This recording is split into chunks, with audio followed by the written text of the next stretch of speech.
Hello, and welcome to the Chapter 4.1 lecture on Intro to Higher Order Differential Equations. Recall that the order of a differential equation is the order of its highest derivative. So this differential equation is second order because its highest derivative is a second derivative. And recall the existence and uniqueness theorem for first order differential equations, which essentially said that every first order differential equation together with an initial value has a solution. It was subject to this one condition, but that condition is virtually always satisfied.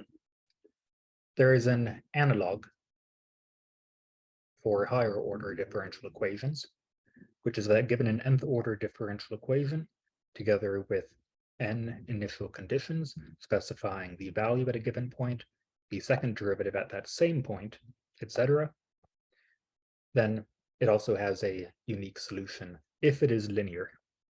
And our focus will be linear differential equations. So what do we mean by two initial values? Well, it looks like this. So this is a second order linear differential equation, and it has a unique solution given these initial values specifying what y is at 0 and what the derivative of y is at 0. And back in 1.1, we verified that this is the general solution. Let's solve this differential equation subject to these initial conditions as a review of how we do that. The first thing that we want to do is compute what y prime is, since we want to plug in 0 into it. And we know that since y is this, then y prime, the derivative, looks like this. And now we plug in. So we know that y of 0 is 2, and we know that y prime of 0, it tells us, is 3. And e to the 0 is 1, so this is the same as the system. C1 plus C2 is 2, and 2C1 plus 3C2 is 3. And then we can solve this system, say, by elimination.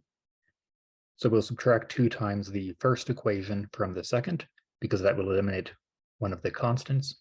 This will be 2C1 minus 2C1 goes away. 3C2 minus 2C2 leaves a C2. And 3 minus 4, that's minus 2 times 2, is minus 1. And since C1 plus C2 was 2, that means that C1 minus 1 is 2, so C1 is 3. So we solve for our arbitrary constants, getting that C1 was 3 and C2 was minus 1. So the solution to the initial value problem is y is 3 e to the 2x minus e to the 3x. That's just plugging in our values of C1 and C2 into the general solution. So we know how to solve higher order initial value problems. And in this section, we'll be learning how to get the general solution, which is the real part that we need, because once we have the general solution, then it's fairly algorithmic to solve initial value problems from them. First, though, we need to introduce a different kind of problem that might arise together with the general solution, and that is boundary value problems. A boundary value problem is a problem where we want to solve a differential equation subject to two boundary conditions, as they're called. So remember that in an initial value problem, we're given the values of y, y prime, y double prime, however many, all at the same point. In a boundary value problem, we're given the values of y at different points. So there's no y prime here, it's the value of y at a point A and the value of y at a point B. Graphically, it looks like this. We have different solutions of the differential equation, and we want to find some solution that satisfies the conditions that it passes through these two distinct points. And in contrast to most initial value problems, boundary value problems may have 0, 1, or many solutions. So here, that's illustrated two different solutions to the boundary value problem. Now you might be thinking, wait, doesn't the vector field corresponding to the differential equation, i.e. the slopes at each point, wouldn't that preclude one of the solutions? Well, second order differential equations do not have a slope field. They don't specify what the slope is at each point because it's a relationship also with the second derivative. So it is possible for there to be two solutions like this that have different slopes at the same point. Let's illustrate a boundary value problem. Let's solve the differential equation y double prime plus y is 0, subject to that y of 0 is 0 and y of pi is also 0. And we can assume for now that the general solution to this differential equation is c1 sine x plus c2 cosine x, which it is. We'll learn how to get these later. So we know that y of 0 is 0, so we just plug in 0. Sine of 0 is 0, and cosine of 0 is 1. So this just tells us that c2 is 0. And we also know that y of pi is 0, so we plug in pi. Sine of pi is also 0, and cosine of pi is negative 1. So this tells us that negative c2 is 0, i.e. c2 is 0. So we got that c2 is 0, but what's c1? Well, these two conditions didn't specify anything about what c1 is. So c1 could be anything. It's still an arbitrary constant.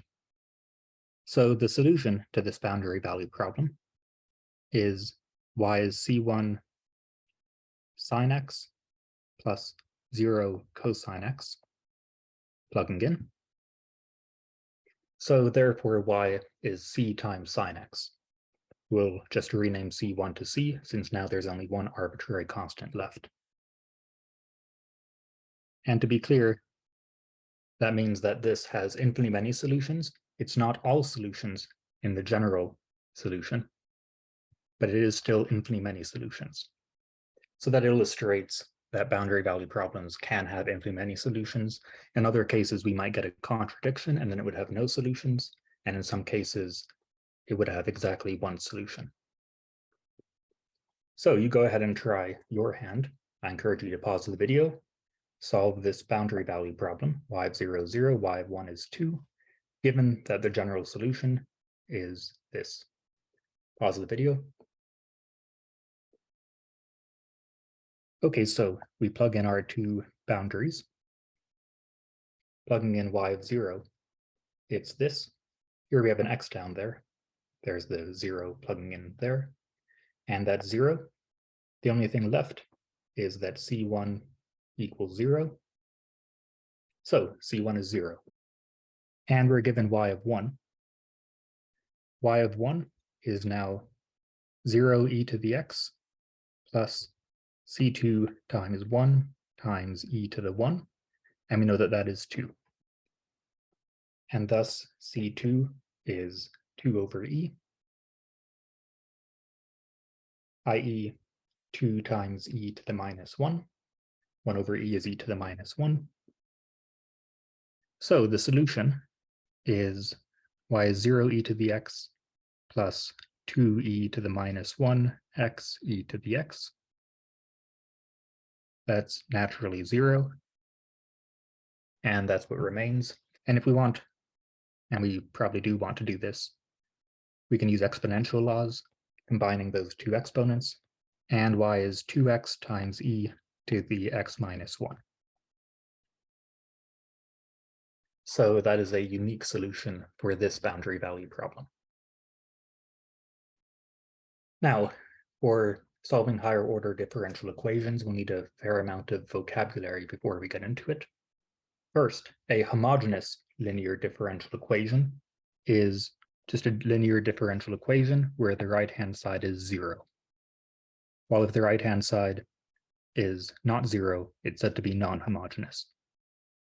And we call this equation the associated homogeneous equation for this one. So you get the associated homogeneous equation for a linear differential equation by just removing the g of x and replacing it with 0.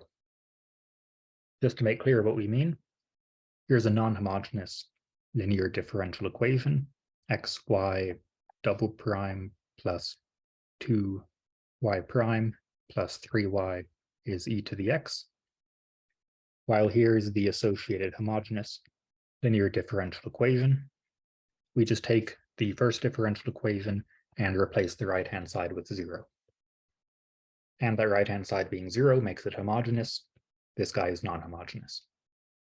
Now, it's sometimes useful to express the differentiation function d dx as simply d. So for example, big df means df dx, big D squared of f means d squared f dx squared. It's just different notation for the derivative, the second derivative, etc. And d is what is known as a differential operator. Differential operators can be more complex than just d or d squared. We'll get to that in a moment. First, though, the 0th derivative, taking the derivative 0 times, is typically denoted by I for identity, and it's sometimes omitted.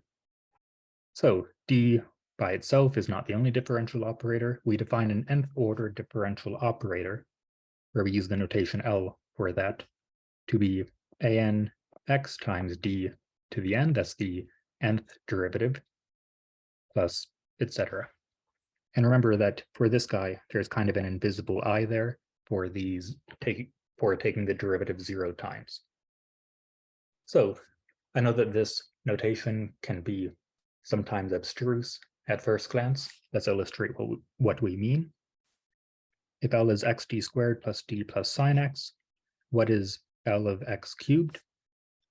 L of x cubed, we plug in, that's x times d squared x cubed, where d squared x cubed, that means d squared dx squared of x cubed.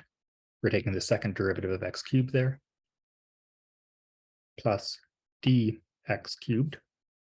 That means the first derivative of x cubed. And remember that there is an invisible I here, I for identity, which is sometimes omitted. So that's plus sine x times I of x cubed. And that is just x cubed. It's the 0th derivative. Okay, so what's the second derivative of x cubed? We pull down the 3, then we pull down the 2 that comes after, and that is 6x. What is the first derivative of x cubed? That is 3x squared. And over here, we have a sine x times x cubed. So simplifying, that is 9x squared plus x cubed sine x. So a differential operator is like a more complex version of taking the derivative of a function. It's kind of taking a composite sequence of derivatives of the function and with coefficients and adding them together. The reason we care about this is that we can think of the left-hand side of a linear differential equation as a differential operator. So in other words, a linear differential equation would look something like this, equals to g of x. That whole left-hand side is a linear differential operator, and we can plug in functions into it. And what we would want to get is that the output of the linear differential operator is equal to whatever is on the right-hand side. So in this case, the left-hand side evaluates to that. If this guy were also g of x, then x cubed would be a solution to the differential equation. And the reason we want to write it in this notation is that differential operators satisfy an important set of axioms that define linearity. The linearity axioms are just two. They say that L of f plus g is L of f plus L of g, and L of c times f, where c is a constant, is c times L of f. The reason these are ultimately important is that they will allow us to add solutions to linear homogeneous differential equations and end up getting a new solution, as well as scale them, and the scaling will also be a solution. We'll get to that in a bit. First, though, let's illustrate what we mean. So this linear differential operator that we dealt with is linear, and the theorem says that, but we're going to show what we mean by that. So let's confirm that this differential operator is linear. So what we need to show is that L of f plus g is L of f plus L of g. So all we do is we plug in f plus g into this, and let's see what happens. Let's see if we can arrange it into the form L of f plus L of g. So this is x times d squared dx squared of f plus g plus d dx of f plus g plus sine x times f plus g. Remember that there was that invisible I there. Is this the identity? And we just put the input as a coefficient of that. Now, we know that differentiation is linear. The derivative of f plus g is f prime plus g prime. Same with the second derivative. So this is x times the second derivative of f plus the second derivative of g. Likewise, the derivative of f plus g is the derivative of f plus the derivative of g. And this guy, that's f sine x plus g sine x. Let's gather all the f parts together and all the g parts together. There is all the f parts. And here are all the g parts. Okay, but what is this but L of f? This is plugging f into the original function, x times d squared of f plus d of f plus sine of x times f. And this guy, similarly, that is L of g, plugging g into this original function.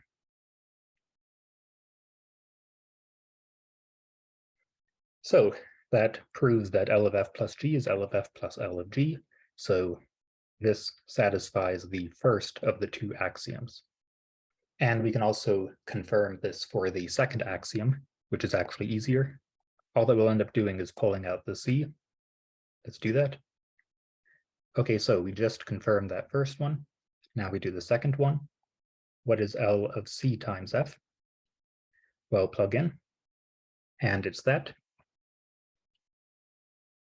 Rewriting in our other notation, that's x times the second derivative of cf plus etc.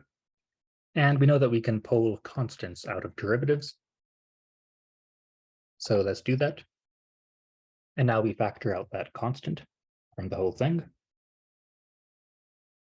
I'm switching between notations just to help us get used to this other notation. All d squared means is d squared dx squared. So when we factor out the constant, I'm going to switch back to our big D notation. That's the second derivative, d squared f plus df. And we have that. But this whole thing, that is L of f. So we have that L of cf is c times L of f. So we have just confirmed the second property. So that proves that this differential operator is linear. Okay, so that's what we mean by linearity of differential operators. And these are very important for homogeneous differential equations because the following holds. If we have a differential equation L of y equals 0, first let's make clear on what we mean by this being a differential equation. Consider the differential equation x squared y double prime plus y prime plus sine x y equals 0. We can write this as x squared d squared of y plus d of y plus sine x times I of y. The identity is 0. But that is L of y equals 0. So these are two different ways of writing a given differential equation. And you can see the benefit of L of y equals 0 due to its compactness and generality. Because this L could be any left-hand side, and we can therefore talk about general differential equations with a nice compact notation. So that's what we mean by L of y equals 0 being a differential equation. And given a differential equation L of y equals 0, if it is homogeneous and linear, then if y1 and y2 are solutions, then so is C1y1 plus C2y2 for any arbitrary constant C1 and C2. This is how we'll generate the full set of solutions to linear homogeneous differential equations. We just need to find two solutions, which we'll call linearly independent. Again, we'll get to that in a bit. And then once we just find those two individual solutions, we have the general solution of C1y1 plus C2y2. First, let's prove that this is indeed a solution to L of y equals 0 if y1 and y2 are. And the proof is actually pretty straightforward, and it utilizes both of these properties. So first, y1 and y2 being solutions, that means that L of y1 is 0 and L of y2 is 0. We plug into the left-hand side as we would over here, and it's the same as satisfying it. And now let's plug in C1y1 plus C2y2. Well, that is L of C1y1 plus L of C2y2. That is by the first property. And then by the second property, we can pull out constants. So that is C1 L of y1 plus C2 L of y2. Okay, but we know that L of y1 is 0, and so is L of y2. So that's 0, and that is 0. So this is C1 times 0 plus C2 times 0, and that is necessarily 0. So what we have shown is that L of C1 y1 plus C2 y2 is 0, and thus C1 y1 plus C2 y2 also satisfies the differential equation L of y equals 0. So that proves that we can just linearly combine solutions to homogeneous linear differential equations and generate new solutions, even in full generality. And that is precisely what the superposition principle says. The superposition principle says that if y1, y2 out to yk are solutions to a homogeneous nth order differential equation, then any linear combination of them, as we call them, is also a solution. That is what we just proved in the two arbitrary constant case, but we could do this same operation with any number of arbitrary constants and any number of solutions, and the same thing would still hold as the end result. Now, here's a fundamental theorem on nth order linear differential equations. An nth order homogeneous linear differential equation has an n-dimensional solution set, i.e. exactly n degrees of freedom or n arbitrary constants. And what exactly do we mean by n-dimensional or n degrees of freedom? For this, we need to talk about linear independence. So a set of functions y1 to yn is said to be linearly independent if there are no constants c1 to cn, such that c1y1 plus c2y2 plus out to cn yn is equal to 0 everywhere. By everywhere, we mean for all x. Okay, so what does this mean? Well, it's equivalent to the more intuitive definition that a set of functions is said to be linearly independent if none of them is a linear combination of the others. A linear combination being a sum of the functions with scalar coefficients. So the set of functions is linearly independent if y1 is not equal to c2y2 plus c3y3 plus out, etc. And also y2 is not a linear combination of any of the others, neither is y3, etc. So, for example, are x, x plus 1, and x plus 2 as functions linearly independent? Well, what we want to ask is one of them a linear combination of the others? So can I express x plus 2, for example, as c1x plus c2x plus 1 for some constants c1 and c2? Is one of them a linear combination of the others? Well, x plus 2 is equal to -1 times x plus 2 times x plus 1, as you can verify. Since expanding that out, it's x plus 2.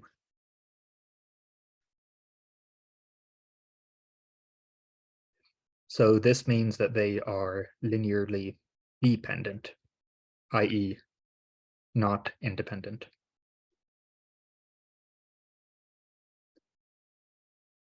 Are x squared, and x cubed linearly independent? Is it the case that x cubed is equal to c1x plus c2x squared for some c1 and c2 constants? And remember, this equality must hold for all x, since we're regarding x squared, and x cubed as functions. Is one function in its entirety a linear combination of the other two functions in their entirety?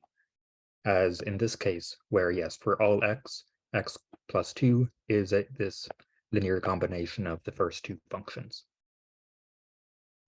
And the answer to this is no. That is because, for example, the limit as x approaches infinity of x cubed over c1x plus c2x squared is equal to infinity, regardless of the values of c1 and c2. So that means that x cubed cannot possibly be equal to c1x plus c2x squared for all x for any choice of c1 and c2. I think it would be helpful to illustrate this. So in red, we have y equals x cubed, and in blue, we have y is c1x plus c2x squared. And what we're asking is, can some choice of c1 and c2 make it so that the blue is the red? And that's what we mean by for all x.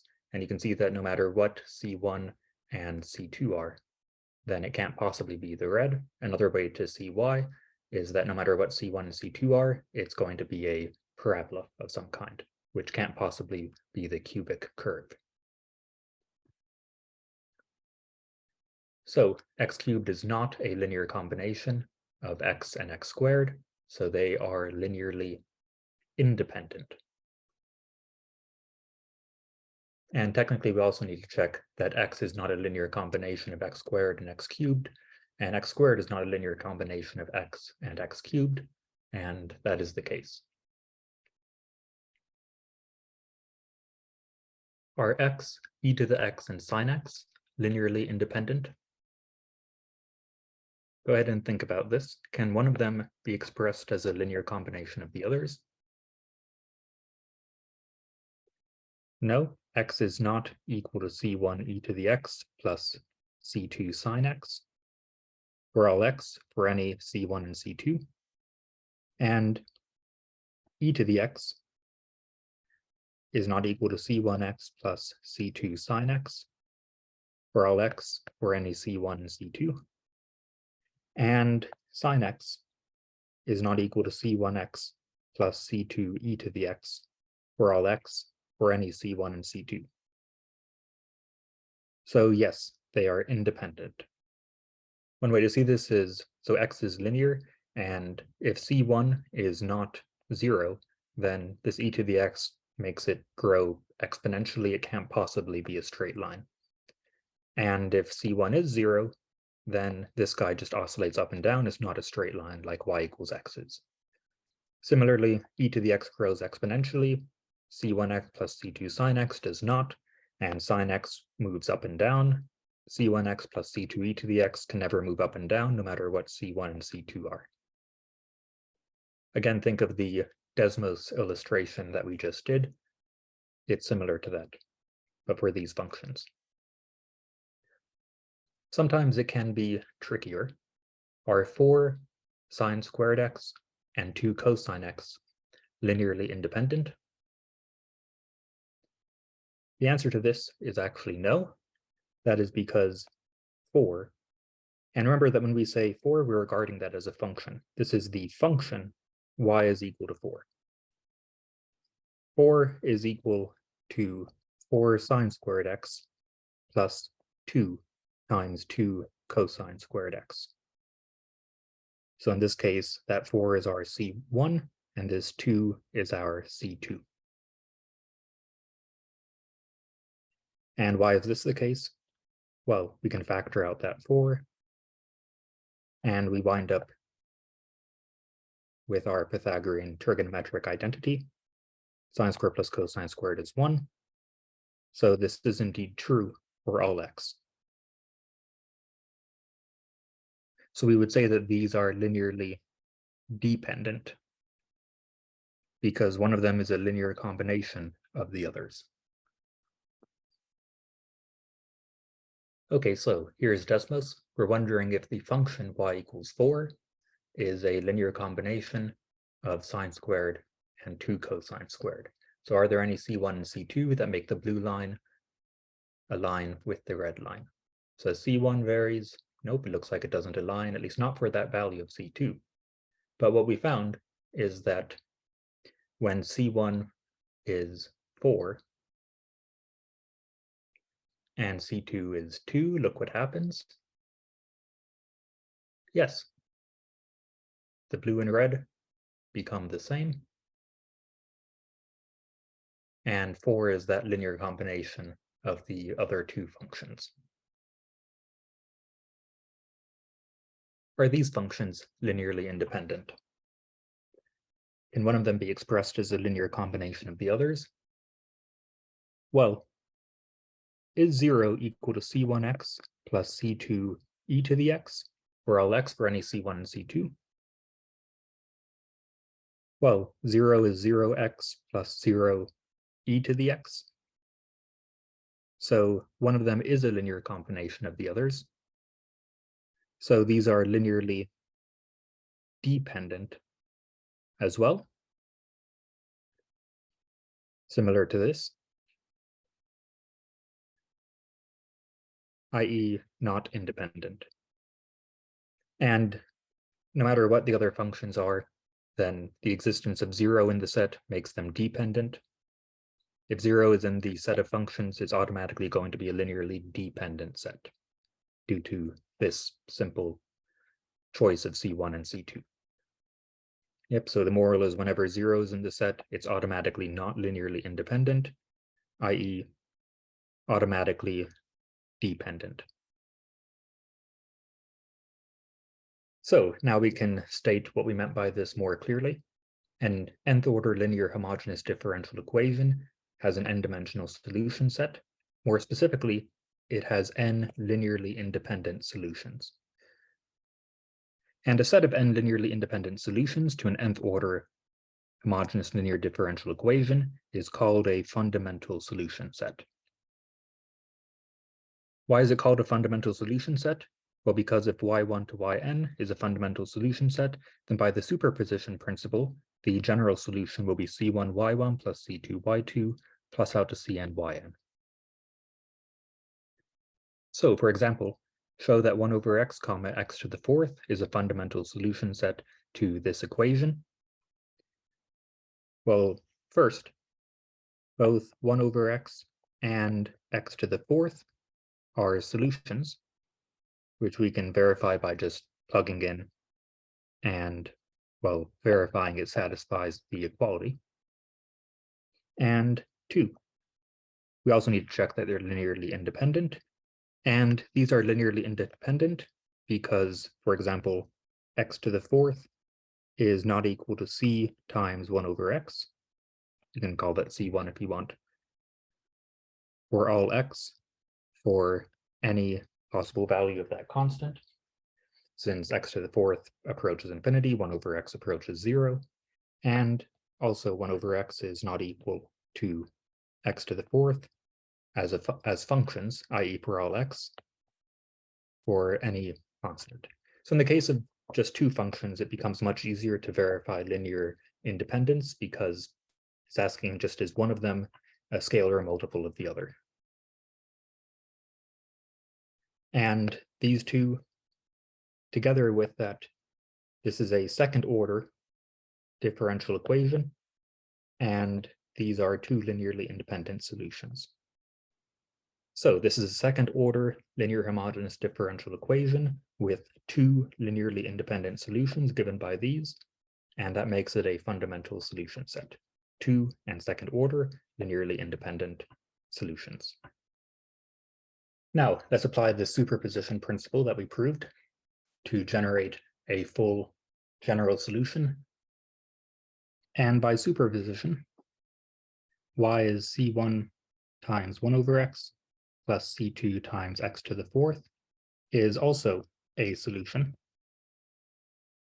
And a second order differential equation has a two-dimensional solution set, 2 degrees of freedom. And thus this is the full general solution. The general solution is c1 times 1 over x plus c2 times x to the fourth. Now, we'll be interested in solving non-homogeneous linear differential equations, i.e. where the right-hand side is not equal to 0. And we'll do this by combining our fundamental solution set with what we call a particular solution. A particular solution, as contrasted with the general solution to a homogeneous differential equation, is just any function that satisfies it, any function at all. So can you find by inspection a particular solution of this differential equation? Just any function at all that satisfies it. Okay, well, looking at it, there's the y prime here.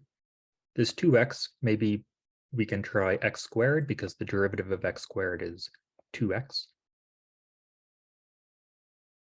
Okay, but then the y double prime, that would add a 2 to it. Okay, so we're thinking maybe x squared would work, but it doesn't. This is what we mean by finding by inspection. We're just kind of feeling around and seeing if we can do it. So if we plug in x squared to this, we'll have a 2 plus 2x, and 2 plus 2x is not 2x. But then maybe if we subtract 2x, then if we plug in, it will work. We're subtracting 2x because then the derivative of that will be 2 and it won't exist there. So is that a solution to it? Yes, it is, because if we plug in, x squared minus 2x double prime plus x squared minus 2x prime is indeed equal to 2x. And that means that y equals x squared minus 2x is a particular solution. And we'll typically denote particular solutions with a subscript of p for particular. So we can just get into that habit now. Y sub p equals x squared minus 2x is a particular solution to this differential equation. Let's do another one. Can we find a particular solution to this differential equation?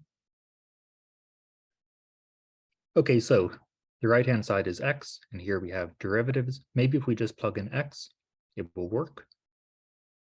So we'll have a minus 4x, and then the derivative of that will be a constant, and we'll have a minus 2x times that constant. So it looks like we'll wind up with some constant times x on the left-hand side. So a strategy might be to say maybe y sub p is k times x for some constant k. This is called the method of undetermined coefficients. We're just going to guess that there is a solution of the form k times x for some constant k, plug in, and see if we can get what that constant k is. Okay, so let's plug in. We'll have x squared times kx double prime minus 2x times kx prime minus 4 times kx has to be equal to x. Second derivative is 0. Derivative of kx is k. So this becomes negative 2kx minus 4kx is equal to x. That means that minus 6kx is equal to x. And we can imagine a 1 there. So minus 6kx is 1 times x. So equating coefficients minus 6k is 1. And thus k equals negative 1/6. And we have found that a particular solution y sub p is negative 1/6 x. And we just need a particular solution. Yes, there are other solutions to this, but this is a particular solution. And you can verify your work by plugging this in. If we plug this in, we'll have a 4/6x plus 2/6x is indeed x. Now, from homogeneous to non-homogeneous, here's a fundamental theorem that we'll be using throughout chapter 4. Given a linear differential equation, L of y equals g of x, where L is a linear differential operator, and given any particular solution y sub p to that differential equation, and given the general solution to the associated homogeneous equation, L of y equals 0. Remember, the associated homogeneous equation is obtained by just deleting the right-hand side. Then the general solution to L of y equals g of x is y equals yh plus yp, where yh was that general solution to the homogeneous, y sub h for homogeneous, and y sub p is a particular solution to the original differential equation. So, for example, we found by inspection that a particular solution to this differential equation was y sub p equals negative 1/6 x. And we already verified that a fundamental solution set to the associated homogeneous equation was 1 over x comma x to the 4th. And thus the general solution to the associated homogeneous equation is y sub h equals c1 times 1 over x plus c2 times x to the 4th for any c1 and c2 arbitrary constants. And thus the general solution to this non-homogeneous differential equation is y equals y sub h plus y sub p, which in this case is that, since this part is y sub h, and that part is our particular solution. Okay, and why is this true? It's essentially a variant of superposition. So L of yh plus yp, by linearity is L of yh plus L of yp. Okay, but L of y sub h is 0 because y sub h is a solution to L of y equals 0, so plug it in, you have to get 0. And this guy has to be g of x because y sub p is a solution to L of y equals g of x, so plug it in, you have to get g of x. So therefore, this is equal to g of x. So yh plus yp is a solution to the original differential equation, and it's an n-dimensional solution set because the y sub h spanned n dimensions with n arbitrary constants. So it just employs the fact that L is a linear differential operator.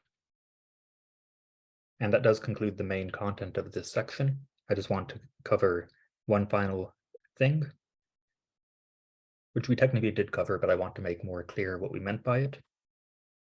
So recall that linear differential equations, subject to initial values, have a unique solution on any interval on which this condition holds. The coefficients must be continuous on that interval, and a sub n of x must be not equal to 0 for every x in that interval. Okay, so the continuity part makes sense, and this condition here is because when you solve for the nth derivative of y, then you're dividing by a sub n of x, and you would be dividing by 0 if that coefficient is equal to 0, which would mean effectively an infinite or undefined nth derivative. So to find the largest interval on which this guy would have a unique solution, we need to look for the largest interval around x0, on which everything is continuous and a sub n of x is not 0. So, for example, in this homework problem, find the largest interval, which includes x equals 0, that's the initial condition, on which the initial value problem has a unique solution. Okay, so condition 1, where are these continuous? They are continuous everywhere. And condition 2, we need that first coefficient to be not equal to 0. Well, that means that x cannot be equal to 4. So that means that this has a unique solution around x equals 0 is negative infinity to 4, since that interval contains 0 and does not go past that point where we have the infinite second derivative. Past that, it'll be not uniquely defined, since x equals 4 will correspond to an infinite vertical asymptote, past which the solution can vary and does no longer depend upon this initial value. All right, so just wanted to make that clear. That does conclude chapter 4.1. Have a great one.